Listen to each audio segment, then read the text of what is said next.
அனைவருக்கும் வணக்கம். இது என்னுடைய முதல் பதிவு. அதனால் இந்த காணொளி முழுவதும் தமிழில் இருக்க வேண்டும் என்பது என்னுடைய விருப்பம். இந்த காணொளியை தொடர்ந்து பாருங்கள். ஏதாவது நிறைகுறைகள் இருந்தால் கீழே உள்ள பதிவில் குறிப்பிடுங்க. இந்த காணொளியில் அனைவருக்கும் பயன்படும் விதமாகவும் அதே சமயம் பிடித்த பொருளுமான குல்கந்து எப்படி செய்யலாம் மற்றும் அதன் பயன்களை பார்க்கலாம் வாங்க. குல்கந்து எல்லாருக்குமே தெரிஞ்சிருக்குங்க. இதை எடுத்துக்கிட்டு எனக்கு நிறைய பலன்கள் கிடச்சிருக்கு. அதை மற்றவங்களும் தெரிஞ்சுக்கிட்டால் அவங்களுக்கும் உபயோகப்படும் விதமாக இருக்கும் இல்லைங்களா? அதுக்கு தான் இந்த பதிவு. குல்கந்து தமிழ் பெயர் ரோசா இதழ் ஊறல். சரி, முதல்ல இது பயன்களை பார்க்கலாங்களா? முதலில் கர்ப்பிணி பெண்களுக்கு அவங்களுடைய கர்ப்ப காலத்தில் வரும் இரத்த குறைபாடு, மலச்சிக்கல், செரிமான கோளாறுகளுக்கெல்லாம் நல்ல தீர்வுங்க இந்த ஊறல். தினமும் காலை மாலை ஒரு குட்டி நெல்லிக்காய் அளவுக்கு வெறுமனே சாப்பிட்டாலும் சரி, அல்லது பாலில் கலந்து எடுத்துக்கிட்டாலும் சரி, அவ்வளவு நல்லது. அது மட்டும் இல்லாமல் கர்ப்பப்பை புண், நீர்க்கட்டி, மாதவிடாய் காலங்களில் வலி பிரச்சனைங்க இருக்கிறவங்களுக்கும் சரியான பலன் தரக்கூடிய பொருளாக இது உள்ளது. எனக்கு இதில் இரத்த குறைபாடு, நீர்க்கட்டி பிரச்சனை இருந்ததுங்க. இதனால் நான் ரொம்ப சிரமப்பட்டேன். எனக்கு 4 அலகு ரத்தம்தான் இருந்தது. இதை தொடர்ந்து எடுத்துக்கிட்டு 9.7 அலகு உயர்ந்துள்ளது. இந்த மாற்றத்துக்கு இதுவும் ஒரு காரணம்தான்.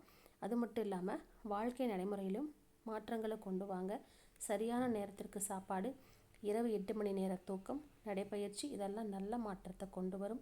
நம்பிக்கையோடு செய்தால் எல்லாம் சரியாகிவிடும்.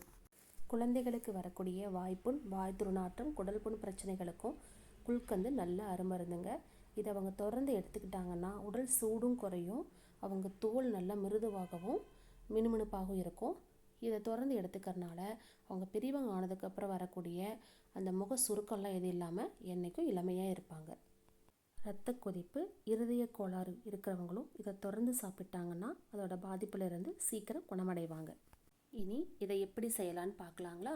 நான் சுத்தமான ரோசா பூவை இதழ்களாக பிரித்து தனித்தனியாக எடுத்து சுத்தமான நல்ல தண்ணியில் கழுவி எடுத்து வச்சுருக்கேன்.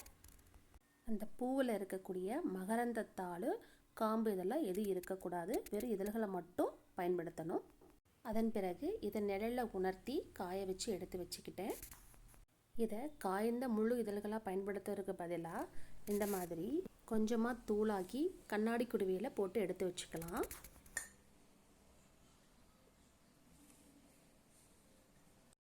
இதில் சுத்தமான தேனை பூ மூழ்கிற அளவுக்கு ஊற்றணும். எப்போவுமே 1 பங்கு பூனா 3 பங்கு தேன் ஊற்றணும்னா அது நல்லா ஊறி நம்ம சாப்பிடும்போது நல்ல சுவையாக இருக்கும். இந்த பூவை வெள்ளை சர்க்கரை அல்லது பனங்கற்கண்டு, நாட்டு சர்க்கரை இதில் கூட ஊற வச்சு செய்வாங்க. ஆனால் நம்ம தேனில் மட்டும் ஊற வச்சு செய்கிறோம். இது கூட இதில் இந்த உலர்ந்த திராட்சையும் சேர்த்து ஊற வச்சு சாப்பிட்டா அதோட பலன்களும் கிடைக்கும்.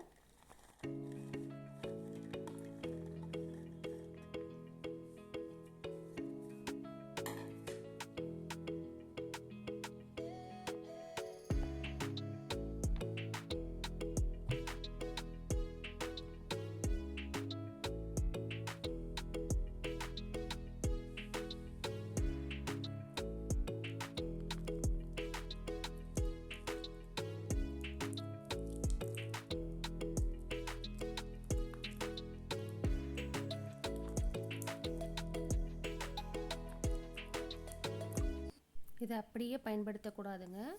ஒரு மாத காலம் நல்லா வெயிலில் வச்சுருக்கணும். குறைஞ்சபட்ச அளவு 10 நாளாவது நல்லா வெயிலில் வச்சுருந்து அது நல்லா ஊறிடணும். அதுக்கப்புறம் இந்த மாதிரி மூடி போட்டு நல்லா எடுத்து வச்சுருங்க. ஒரு நாளைக்கு ஒரு தடவையாவது நல்லா அடியால் இருந்து கிளறி விட்டு எடுத்து வைக்கணும். அவ்வளவுதாங்க. இது அப்படியே 1 மாதம் கழித்து எடுத்து சாப்பிட்டா அவ்வளவு ருசியாக இருக்கும். உடலுக்கும் அவ்வளவு நல்லது.